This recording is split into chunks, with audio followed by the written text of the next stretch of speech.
Now, in that wonderfully rich description that you just read in the previous slide, you get a fantastic sense of the proliferation of tiny new little objects that entered everyday life and transformed all sorts of markets, from fast food to clothing to dairy to pet food. And so we get this sense of this proliferation of new plastic things. And what Meikle argues is that is one of the ways in which plastic became ordinary and mundane, through this process of just mass application, being used all over the place, being applied to so many different settings. Yet it's obvious that the introduction of each of these tiny plastic objects would have provoked numerous effects and negotiations. If you look at the sort of meat tray, for example, would have changed how meat was packaged, how we pick it up from the shop, how we stick it in a bag, what happens when we get it home, what happens in garbage bins when we discard it. So the introduction of this is just triggering a whole new set of dynamics across all the different registers that mundane object moves.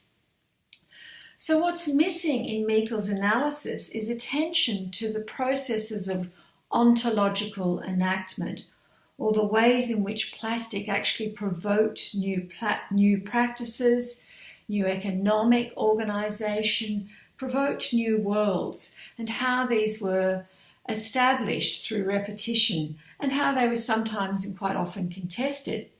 For him, the emergence of plastic-wrapped food, for example, was part of a major epochal transformation, but there's little explanation of how the capacities of these new socio-technical devices, such as plastic packaging, were accounted for in functional or moral or cultural terms.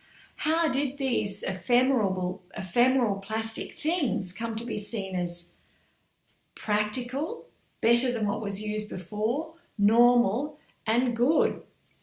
In Meikle's approach, the value and technical capacities of packaging seem to be self-evident, and cultural impacts and effects flow from fixed capacities.